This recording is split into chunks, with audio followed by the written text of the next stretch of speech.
Larry Johnson, que prazer tê-lo aqui. Como vai? Muito obrigado pelo convite, agradeço. O prazer é meu, acabei de ver. Nossa última conversa foi praticamente há um ano, em março de 2025. Você teria imaginado, sei que é uma pergunta enigmática, que, há um ano, estaríamos onde estamos hoje? European Union disse que definitivamente era uma possibilidade. Na verdade, posso dizer que fui entrevistado por outro podcaster em maio. E European Union disse, olha, é provável que os Estados Unidos e o Irã ataquem. Os Estados Unidos e Israel provavelmente vão atacar o Irã. E European Union disse, acho que isso vai quebrar o Ocidente, e continuo acreditando nisso. Pode ser o fim do Império Americano. Concordo plenamente com você. Larry, tenho algumas anotações aqui para te passar, para já irmos direto ao assunto. Na sexta, Trump disse que estava pensando em encerrar a guerra sem sequer reabrir o Estreito de Hormuz. Então, 24 horas depois, ameaçou obliterar as usinas do Irã a menos que o estreito fosse aberto em 48 horas. E então, poucas horas antes do prazo, adiou por 5 dias. Basicamente é isso. Eles afirmam que houve conversas muito produtivas. Por outro lado, o Irã foi imediatamente à televisão e disse que não houve conversas e que Trump recuou por medo. Isso é basicamente o que passa nas televisões iranianas no momento. Qual é a sua visão sobre isso?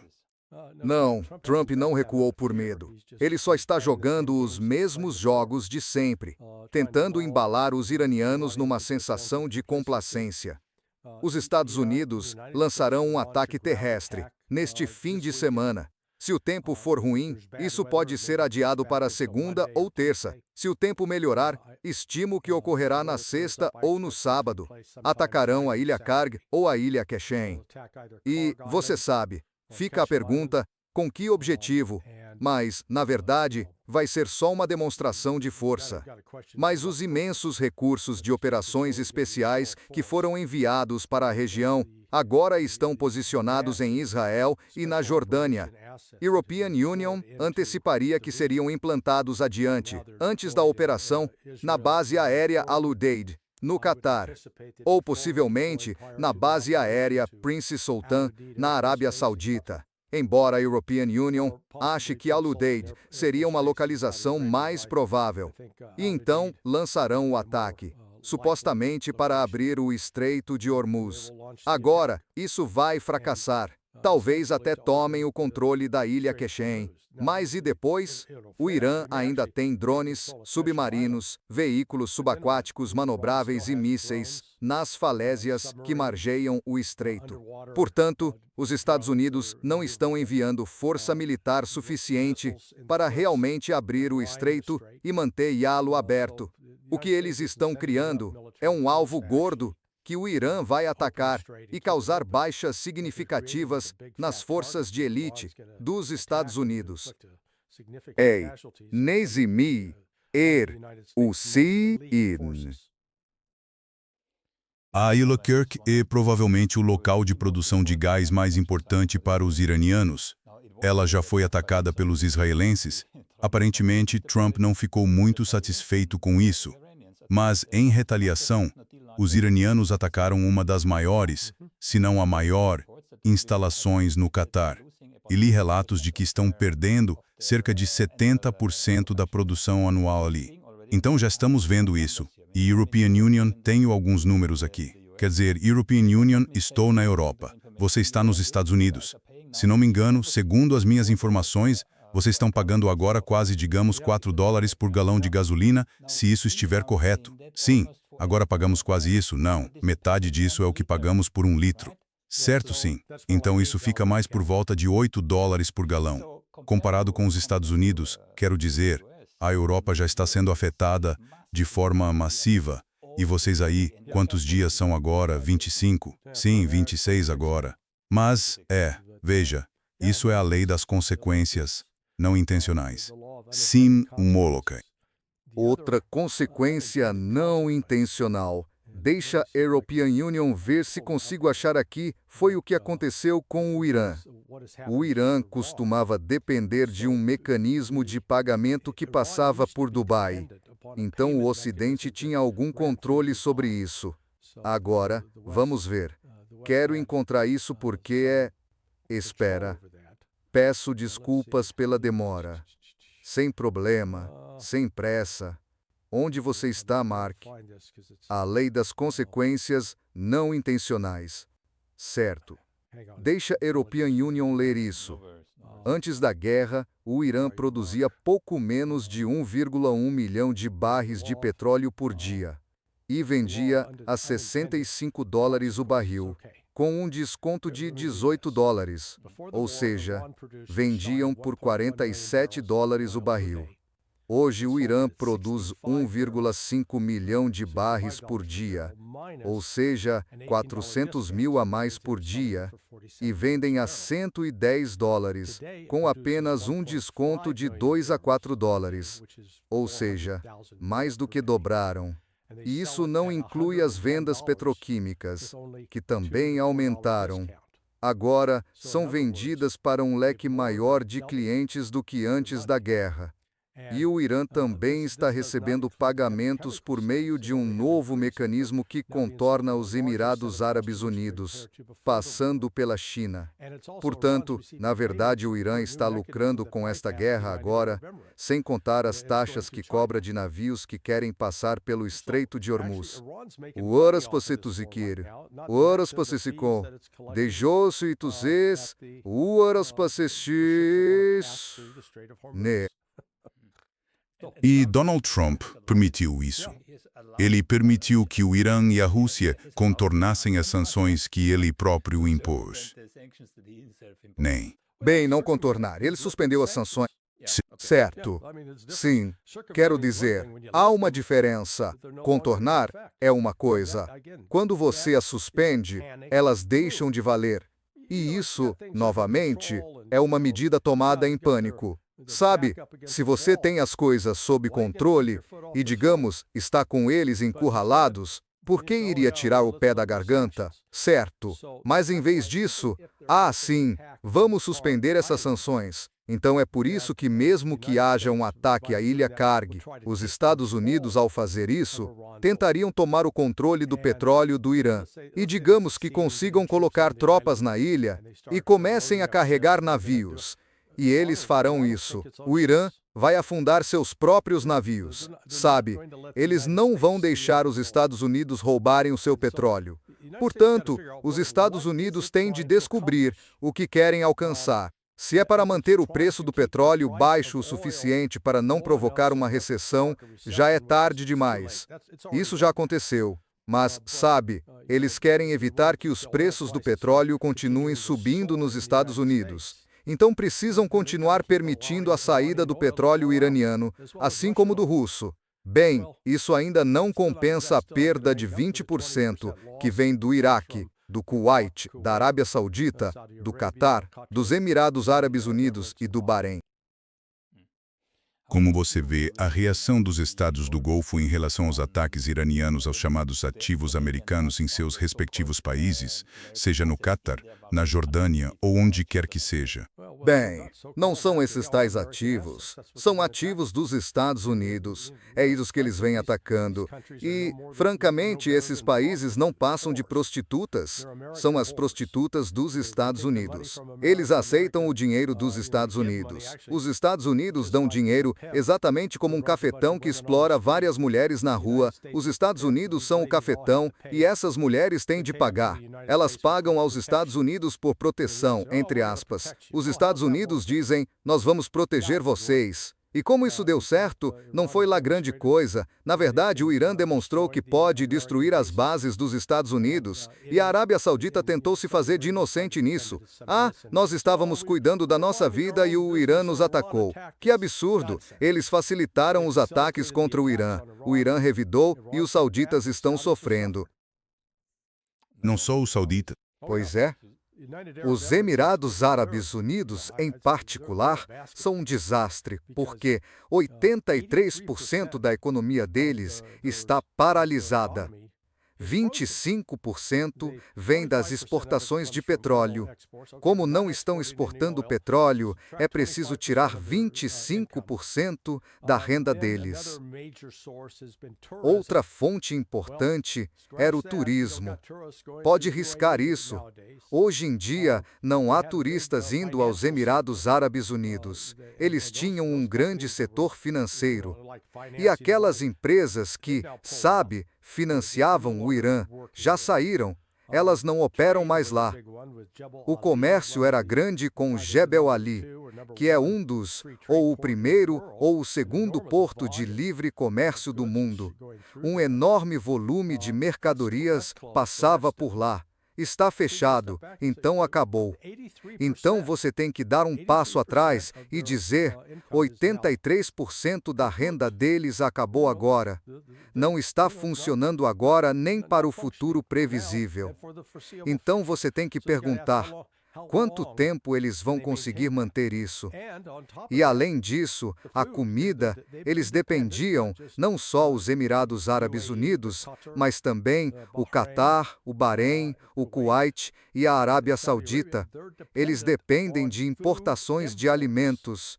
Não há importações de alimentos chegando. Então agora é só uma questão de tempo para ver quanto tempo vão conseguir sustentar o que tinham. Mas vão ficar sem muitos produtos essenciais para os restaurantes funcionarem. Sem esquecer da água, porque ouvi falar de discussões sobre ataques às instalações de dessalinização se Israel ou os Estados Unidos fizerem o mesmo no Irã. Você tocou num ponto muito importante aqui. Alguns desses países, European Union, não acreditei quando li os números, entre 70% e até 90% da população é estrangeira. Eles têm contratos. Então vão embora, já estão indo embora. E não são turistas ou algo assim.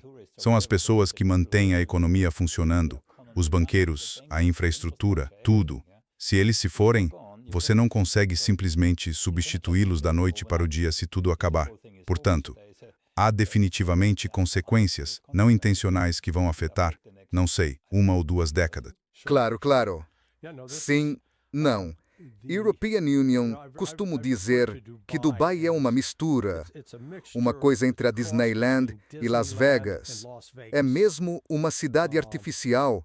Foi construída e projetada para servir aos muito ricos, à elite econômica mundial, sem incluir os locais. Importa mão de obra.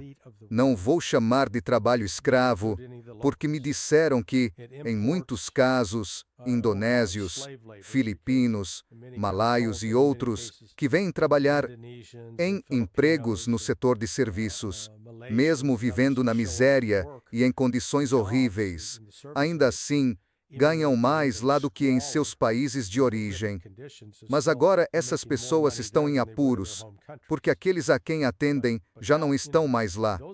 E, em muitos casos, esses trabalhadores tiveram seus passaportes confiscados quando chegaram. Não sei se vão conseguir sair. É uma situação sombria, e acho que pouca gente presta atenção em quão desesperadora essa situação pode ficar. Pois é. Oi, uma rápida interrupção. Vocês devem ter reparado que este canal não alcança tantas pessoas como antes. E isso, infelizmente, não é por acaso. Passamos de mais de 100 mil visualizações em várias entrevistas para apenas alguns milhares nos dias bons. Mesmo conteúdo, mesmo trabalho. O algoritmo simplesmente decidiu, discretamente, enterrar conversas como esta. Liberdade de expressão, mas não liberdade de alcance. Foi assim que começou na minha conta do Twitter também, antes de ela ser suspensa permanentemente. Então, se você quer garantir que realmente receba esse tipo de conteúdo, não quando e se uma plataforma decidir mostrar Yellow a você, mas quando for publicado, me procure no Substack, no Medium e em breve no Patreon. Escolha seu canal. Bônus, meus relatórios semanais sobre alguns dos temas mais urgentes do nosso tempo. Certo? De volta à entrevista. Se você falar brevemente sobre a escalada. Olha, European Union, sei que você não tem uma bola de cristal, mas Trump manda sinais extremamente ambíguos. A primeira pergunta seria, e European Union, sei que não é bom fazer perguntas compostas, mas a pergunta realmente interessante é, Quem de fato está conduzindo esta guerra americana contra o Irã dentro dos Estados Unidos e, talvez se há uma força externa como Israel envolvida? Então, quem está realmente no comando, pelo que você pode perceber? Acho que Israel tem, em grande parte, conduzido os acontecimentos. E Trump, até agora, tem acedido. Venderam uma mentira a ele. Os israelenses lhe disseram que tinham tudo sob controle. Está garantido. Só precisamos aplicar um pouco de pressão, matar os líderes e tudo vai desabar. O regime vai implodir. E os americanos têm impressionado. A Agência Central de Inteligência ajudou a criar uma narrativa, quase um meme, de que o Ayatollah era extremamente impopular, que o Irã era tecnologicamente atrasado e que o povo sofria muito, e, portanto, se tivesse a chance, se levantaria e derrubaria o governo. Pois bem, o Mossad estava errado. A Agência Central de Inteligência estava errada. E Trump nunca gosta de admitir que está errado. Então, neste ponto, ele ainda se comporta como um mau jogador de poker ou de blackjack em um cassino. Ele continua apostando, colocando dinheiro em mãos perdedoras. Sabe, ele quer se salvar. Ele precisa, sabe, se levantar da mesa, mas não vai fazer isso. Então, acho que o que estamos vendo, e não creio que o Irã tivesse isso como intenção desde o começo, mas o Irã agora efetivamente sabotou a economia global para os aliados dos Estados Unidos, Europa Ocidental, Canadá, Ásia, Japão, Coreia do Sul, Taiwan, Filipinas. Isso vai causar danos aos países do sul global, mas isso dá à China e à Rússia alguma vantagem para fortalecer suas relações com esses países. No geral, acho que isso vai ser devastador para a influência dos Estados Unidos, não só no Oriente Médio, mas no mundo todo. Sim, essa seria a minha próxima pergunta. Você acha que os Estados Unidos vão voltar ao Oriente Médio, digamos, depois que isso acabar? Quer dizer, ouvi que estações de radar, sem falar em algumas instalações militares, as estações de radar, que custaram, não sei, bilhões, foram destruídas sistematicamente. Algumas delas custaram mais de $1 bilhão. Outras 3 ou 4 custaram cerca de $500 milhões. E havia mais, acho, 3 ou 4 que custaram mais de $100 milhões. Então você está certo. Estamos falando de bilhões com a destruição de 10 radares. Provavelmente, são cerca de $7 bilhões em danos. É uma quantia e tanto. E quanto às bases militares na região? Bem, havia muitas, sabe? Os Estados Unidos tinham montado várias bases pequenas. Sabe, não tenho certeza de que operações eram conduzidas a partir delas. Mas as 3 principais eram a base aérea Prince Sultão, nos arredores de Riad, a sede da 5ª Frota em Manama, no Bahrein, e a base aérea Al-Udeid, a oeste de Doha, no Catar, e a sede da 5ª Frota foi destruída. Em Al-Udeid, uma das suas funções principais era o Centro Conjunto de Operações Aéreas. Ele não existe mais. Sumiu.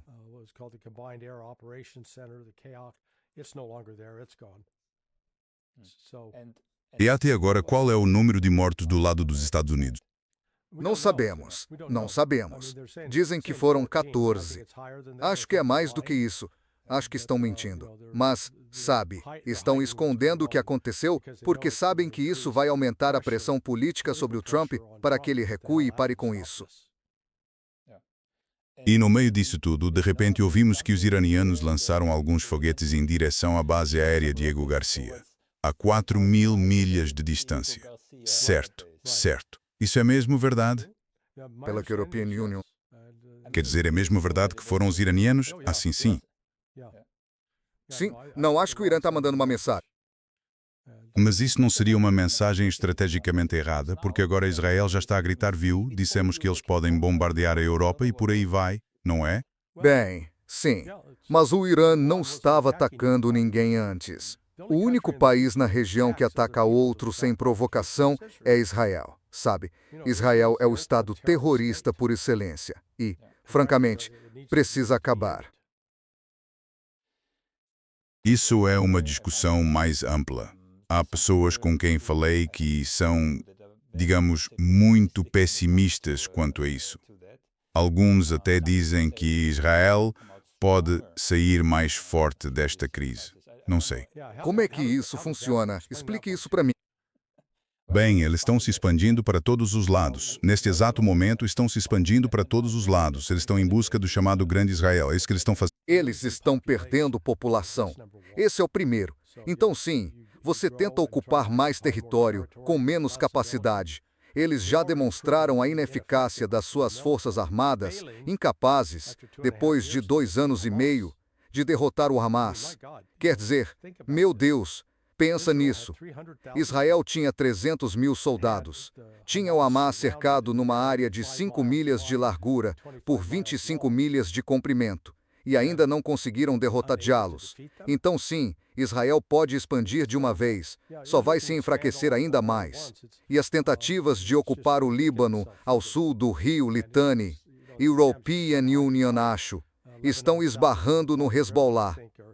Eles achavam que tinham derrotado o Hezbollah. Acontece que o Hezbollah ainda está vivo e forte. Então, se voltarmos a falar da cadeia de escaladas aqui, até onde você acha que quer dizer, usando a bola de cristal, Israel pode chegar? Estou me referindo especificamente à opção sanção.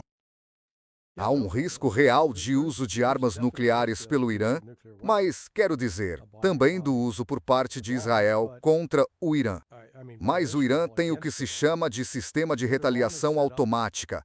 Mesmo que toda a liderança seja eliminada em Teherã e a cidade seja arrasada por uma arma nuclear, eles têm mísseis que serão disparados automaticamente de todo o país e causarão destruição significativa em Israel. Seria como Israel cometer suicídio se fizerem isso. É o mesmo sistema que a Rússia tem, um mecanismo de atrição? Circulou hoje que, quero dizer, o Irã disse que vai revisar sua doutrina nuclear.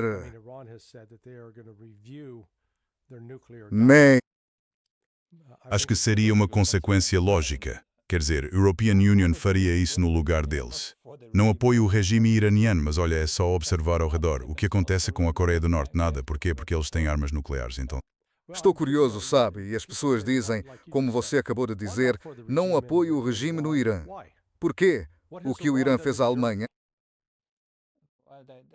Certo, posso explicar isso. European Union, na verdade, pesquisei o que aconteceu depois da Revolução de 1979. Antes de mais nada, sei que isso costuma ser visto de forma muito simplista. Os Estados Unidos, juntamente com o Serviço Secreto de Inteligência britânico e com o governo do Reino Unido, são responsáveis por essa situação. Por quê? Porque eles derrubaram um líder moderado democraticamente eleito. E European Union tem a autobiografia de Kermit Roosevelt na estante. Ele era neto do ex-presidente e se gaba de como eles derrubaram e, em certa medida, mataram Mossadegh, instalaram um Shah que teve um regime extremamente repressivo. Como consequência direta disso, os iranianos acabaram optando por esse tipo de regime. E, como linguista, European Union não gosto dessa palavra porque ela já traz uma conotação. Mas considerando tudo isso, European Union sei o que esse regime fez depois de 1979. Quantas dezenas de milhares do próprio povo eles mataram? Certo. Qual é a sua fonte de informação sobre isso? Tenho vários livros que li sobre o assunto. Certo. Um número de livros escritos por fontes ocidentais. Olhe, a realidade é que o Ocidente trabalhou a fundo para definir uma narrativa do regime iraniano como um regime assassino. Quantos outros países o Irã atacou desde que chegou ao poder em 1979? Sabe qual é a resposta? 0. Nenhum. Quantos países os Estados Unidos atacaram nesse mesmo período? Sim. Certo. Esse é o primeiro ponto. Número 2. Setembro de 1980. Jimmy Carter estava desesperado para conseguir a libertação dos reféns que o Irã mantinha. E o Irã os prendia porque os Estados Unidos ainda apoiavam o Shah.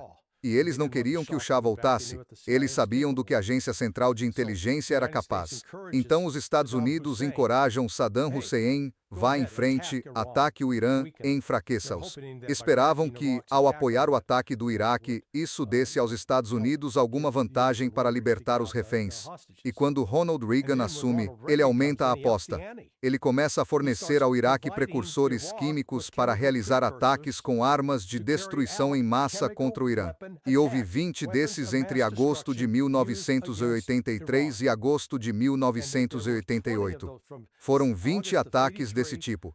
Durante todo esse período, o Irã nunca, repito, nunca criou armas químicas nem respondeu na mesma moeda. Eles não o fizeram. Por quê? Porque viam aquilo como um pecado. Aqui estão os Estados Unidos apoiando o Iraque. Além disso, o então coronel Patrick Lang, um amigo meu já falecido, entregou pessoalmente informações de inteligência dos Estados Unidos ao Iraque para que o Iraque pudesse usar essa inteligência para matar iranianos. O Irã não estava atacando os Estados Unidos. E aí dizem, e quanto ao quartel dos fuzileiros navais em outubro de 1983, sim, os fuzileiros foram mortos num atentado do grupo Amal. E o Amal, francamente, foi criado 7 anos antes dos mulás tomarem o poder em Teherão. O que os Estados Unidos estavam fazendo em setembro? Estávamos bombardeando o Vale de Bacal com navios de guerra que estavam matando homens, mulheres e crianças xiitas. E nós matamos civis, e depois eles retaliam, e pensamos que somos as vítimas. Depois os Estados Unidos apoiam um grupo terrorista de verdade, a Organização Mojahedin do Povo do Irã, que o meu próprio gabinete no Departamento de Estado dos Estados Unidos designou como organização terrorista estrangeira em 1997. A Agência Central de Inteligência começou a financiá-los ativamente, a protegê-los, a armá-los e a treiná-los em 2004. Foram finalmente retirados da lista de organizações terroristas em 2012. E além disso, estamos a realizar atentados terroristas dentro do Irã, matando cientistas e políticos. Desculpe, mas European Union não engulo a conversa fiada ocidental, de que o Irã é o vilão aqui. O Irã não atacou mais ninguém. O único que tem atacado outros, o único que tem patrocinado ativamente terrorismo contra aquele Estado somos nós, os Estados Unidos e Israel. Exceto, somos Quiros agonidos atacado com os Estados Unidos, converse o Bassãos atacado com os Estados Unidos, exceto. Sim, o caso Irã encontra-vem à mente o de Reagan. E há uma coincidência bizarra entre a posse de Reagan e a posse do segundo mandato do Trump. No dia em que Ronald Reagan tomou posse, os iranianos libertaram os reféns. Os reféns. No dia seguinte à posse do segundo mandato do Trump, o Hamas libertou os reféns. Não acredito que isso tenha sido coincidência. Acho que a equipa do Trump trabalhou ativamente nisso. Certo. Sim. Sabe, nós sempre fomos completamente subordinados ao controle sionista da nossa política externa. E em vez de agir com isenção, aplicando a lei, exigindo, cortando a ajuda a Israel até que retire seus colonos da Cisjordânia ocupada, devolver essa terra aos palestinos legítimos que moravam lá muito antes desses sionistas europeus aparecerem. Mas não. Os Estados Unidos não fazem isso, ficam do lado dos sionistas. O Noam Chomsky me contou que há entre 60 e 80 milhões de americanos que leem esse tipo de literatura cristã fundamentalista. Isso é realmente a causa principal de que nenhum presidente americano consiga se manter sem o apoio deles? Sim, isso é realmente a causa raiz? Sim. É por isso que a América apoia Israel. É isso e também o fator financeiro. O número de bilionários sionistas ricos que injetam dinheiro no sistema e que ameaçam as pessoas se não seguirem a linha. Também já vimos isso. Mas sim, não, é essa doutrina religiosa ridícula, essa escatologia que se mistura com a crença no fim dos tempos, de que o estabelecimento de Israel em 1988 foi o cumprimento de uma profecia e que tudo isso leva, do ponto de vista judaico-fundamentalista, ao momento em que o Messias volta e todos esses não-judeus serão eliminados. Enquanto isso, os não-judeus, alheios ao que a teologia judaica diz sobre o fim dos tempos, ficam felizes em incentivar que o Armagedon aconteça, que todos os judeus morram para que Jesus volte. Quer dizer, é simplesmente, sabe? Você acabou de dizer uma palavra-chave, Armageddon. European Union escreveu um artigo sobre isso. Aparentemente, e você sabe disso melhor do que a European Union, houve 200 reclamações dentro do exército americano, dizendo que seus comandantes tentaram enquadrar esse conflito como um conflito religioso com o objetivo de provocar o Armageddon. Agora temos um ministro da guerra, Hexet, que tem uma cruz de cruzado cristão aqui e outra coisa ali. Certo, certo. Então, Siamis. Por favor. Sim, a cruz de Jerusalém. Não, ele é um fanático religioso. E, sabe, eles não sabem o suficiente. Fingem entender a Bíblia. E, você sabe, é sempre escolher e interpretar o que se quer acreditar e o que não se quer acreditar. E aí você pode acabar justificando qualquer tipo de horror e desumanidade. Por isso, o Netanyahu é notório por, quando fala em hebraico para um público hebraico, falar de Amaleque e de matar mulheres inocentes, crianças, animais, Cachorros, burros, tudo. Sim. Agora, European Union, acredito que há uma diferença entre Hexet e Netanyahu. Não creio que Netanyahu seja realmente religioso. Hexet, não tenho tanta certeza. Então, se você tem esse tipo de fundamentalista no poder, e não estou dizendo que não há fundamentalistas. Há um fundamentalista religioso mesmo no governo de Israel agora. Mas nós os temos em ambos os lados, em Israel e nos Estados Unidos. É uma situação extremamente volátil, European Union, diria. Porque todo o argumento razoável cai por terra no momento em que você começa a aplicar doutrinas religiosas à guerra. European Union até esqueci quem cunhou, mas dizia, sabe, o sionismo começa com isto, não há Deus. E Deus nos deu esta terra. Sim. É meio, sabe, quando o European Union ouço do rio ao mar, isso é proibido. Aqui na Europa, na Holanda, na Alemanha, é proibido. É ilegal. A maioria das pessoas não percebe que essa expressão vem do estatuto do partido Likud em Israel. Está escrito no estatuto do rio ao mar. É isso que eles querem. Então não é um slogan dissidente ou algo assim. Vem do partido Likud. Certo. Certo. Pois é, quero dizer, os sionistas falaram do rio ao mar. E, sabe, o Tucker Carlson expôs até a ingenuidade de alguém como o embaixador Huckabee ao dizer sim, bem, isso foi incrível. Ótimo você ter lembrado disso.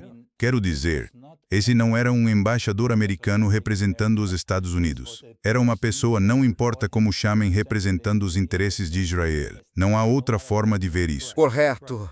Correto. Sim, mas mostra o quão enraizado está esse fanatismo religioso. E European Union, acho que ele disse, foi questionado pelo Tucker e afirmou que não se importaria se Israel se tornasse o grande Israel. Acho que estou certo. Certo. Certo. É. Não. Você tem razão. Você tem razão. Sim. Sim. Absolutamente. Então é só que a European Union, sabe, tento pensar na China nesse sentido.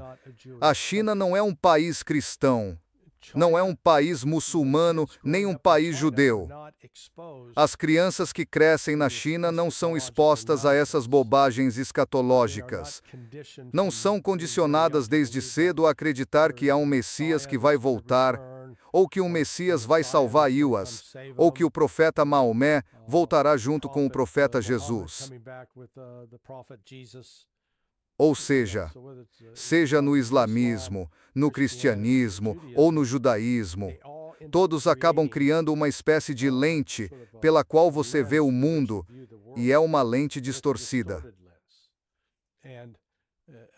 Sempre me perguntei como seria crescer na China, com a mente nunca atolada por essas bobagens, e poder olhar o mundo de outro jeito, se coçando a cabeça e pensando: o que se passa com esses ocidentais loucos e toda essa loucura sobre a cidade santa de Jerusalém? Tem um trecho de um rabino cujo nome, infelizmente, esqueci. E o trecho tem alguns anos.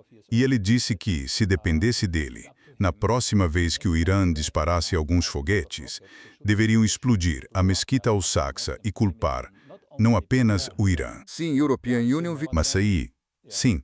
Mas também, sabe, há uma espécie de conflito entre os outros países e o Irã.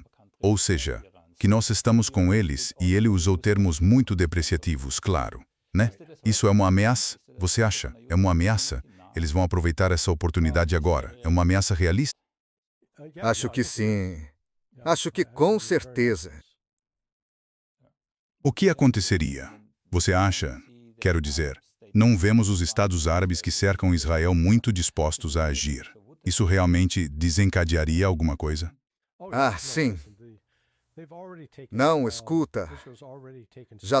Israel já tomou medidas que impedem muçulmanos, durante o Ramadã, de ter acesso à Mesquita Al-Aqsa, e cristãos de ter acesso à Igreja do Santo Sepulcro. E, sabe, esse chamado Estado judeu é um grande antagonista tanto do cristianismo quanto do islamismo. E é aí que... sabe, vamos acabar tendo uma espécie de guerra santa por causa disso. E essa guerra santa é contra quem? Quem lutaria contra quem? No início, vão pôr muçulmanos contra cristãos, mas European Union, acho que, em algum ponto, vai acabar sendo muçulmanos e cristãos contra judeus. O que te faz pensar? Bem, o ataque contínuo a cristãos e muçulmanos por parte de judeus ou dos sionistas não é justo rotular todos os judeus com as bobagens que esses extremistas sionistas fazem. Verdade. Então, existe uma divisão dentro da sociedade israelense, ashkenazi, sefardita e por aí vai. Você acha que há risco, chance ou oportunidade de Israel implodir por essas linhas de falha?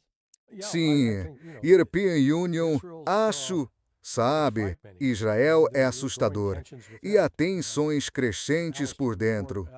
Alistair Crook e a esposa dele fazem um ótimo trabalho traduzindo a imprensa em hebraico, que conta uma história radicalmente diferente do que a imprensa em inglês diz sobre o que está acontecendo em Israel. Certo. Como isso se pareceria? Quero dizer, Israel é uma potência nuclear, certo? Então, se você diz que pode colapsar, o que isso quer dizer? Quer dizer guerra civil dentro de Israel, o quê?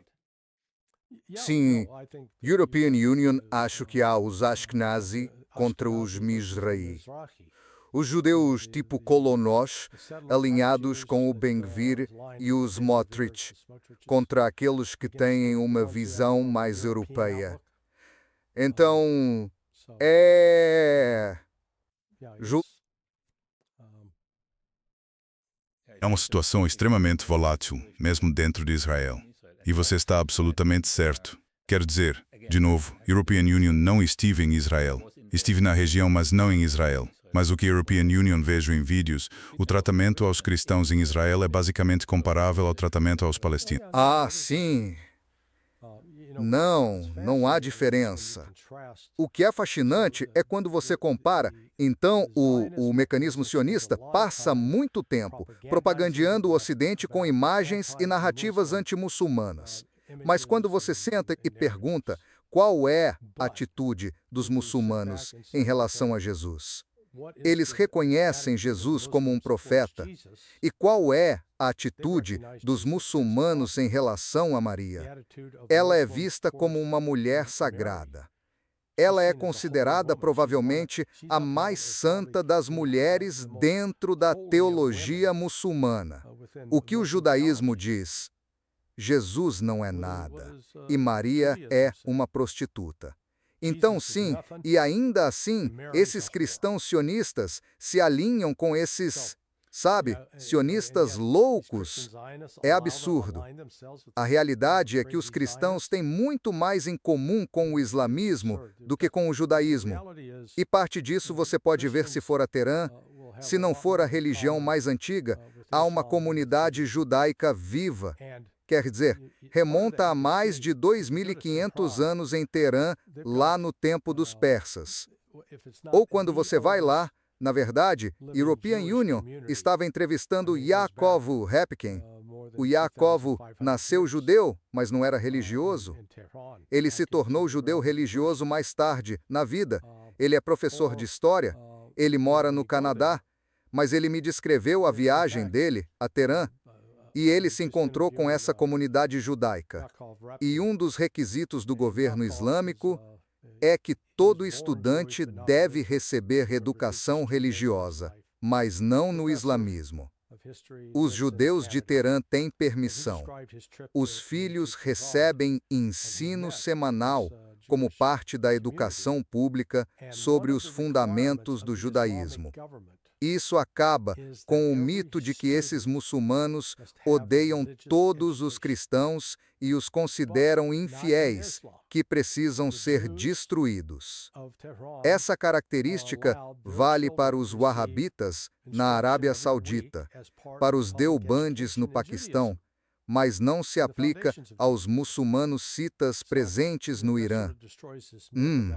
Mantamos comes, smuntu dades como ofesense, is os juderanos ciserquecilhos. Essa característica vale para os wahhabitas na Arábia Saudita, para os deobandes no Paquistão, mas não se aplica aos muçulmanos citas presentes no Irã.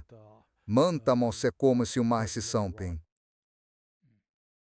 Havia muitas comunidades judaicas em vários países árabes.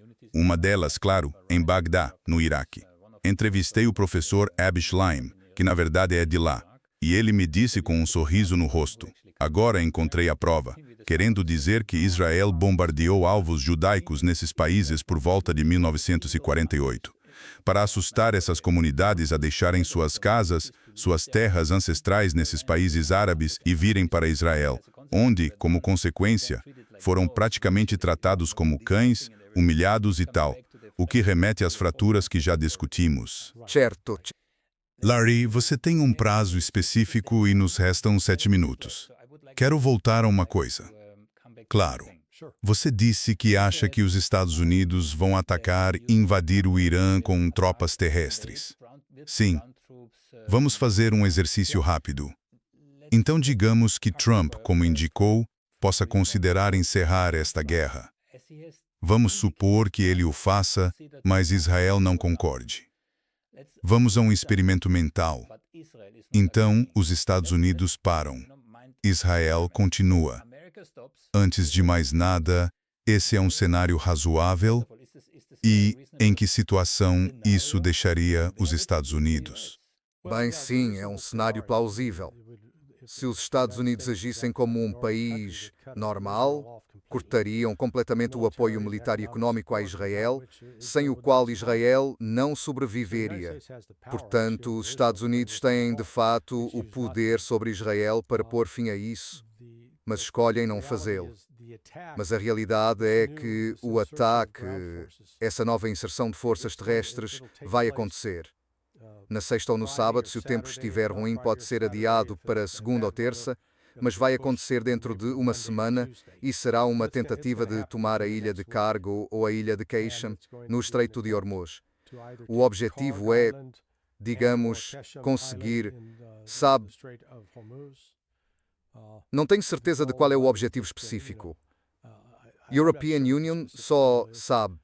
Estou observando o movimento das forças dos Estados Unidos. Estou avaliando quais são suas capacidades em termos de como podem atingir os alvos. E os dois alvos mais lógicos para eles são a ilha de Cargo ou a ilha de Keishan, no Estreito de Hormuz. Isso faria alguma diferença para liberar o Estreito de Hormuz ao tráfego internacional? Não, não, não. Pode até ser que um ou dois navios passem, mas o Irã tem drones, mísseis, ativos subaquáticos, incluindo submarinos, drones subaquáticos e minas. Então, tudo isso só vai encorajar o Irã. Quaisquer tropas dos Estados Unidos que desembarcarem em território iraniano, assim, acabarão mortas. Na verdade, surpreende-me que o Irã ainda não tenha atacado um porta-aviões. Porque os porta-aviões não chegam perto o suficiente para ficar dentro do alcance. Estão ficando longe. Eles só dispararam mísseis a... Bem, lançar um míssil a 4.000 milhas é um pouco diferente de acertar um porta-aviões, que é um alvo em movimento.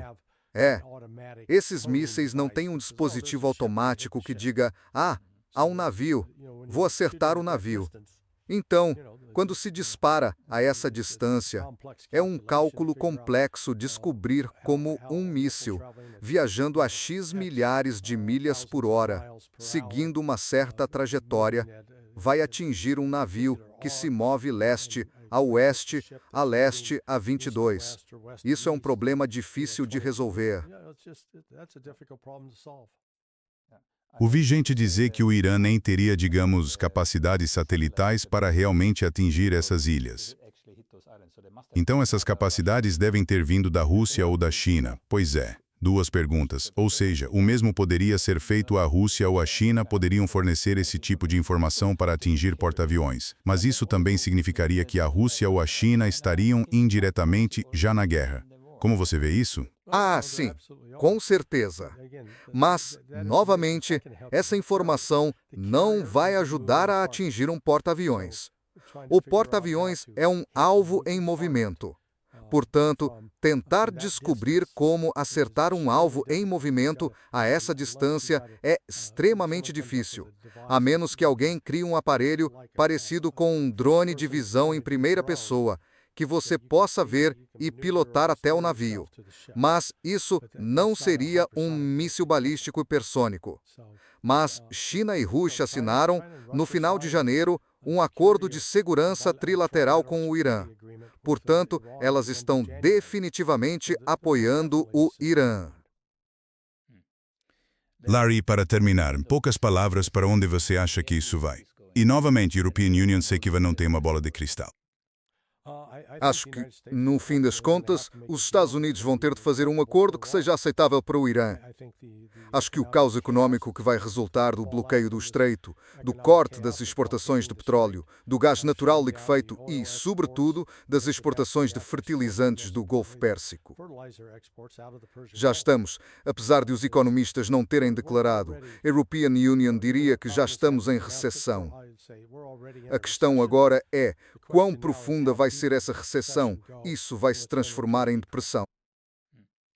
Quanto tempo os Estados Unidos têm? Bem, eles poderiam interromper isso amanhã se Trump estivesse disposto, mas ele é demasiado narcisista. Ele não consegue aceitar a derrota. Por isso, acho que isso vai durar pelo menos mais 3 a 4 meses. Certo. Larry, nesse tom pouco otimista, muito obrigado pelas suas percepções e pela sua sabedoria. É sempre um prazer falar com você. Certo, Thomas. Muito obrigado.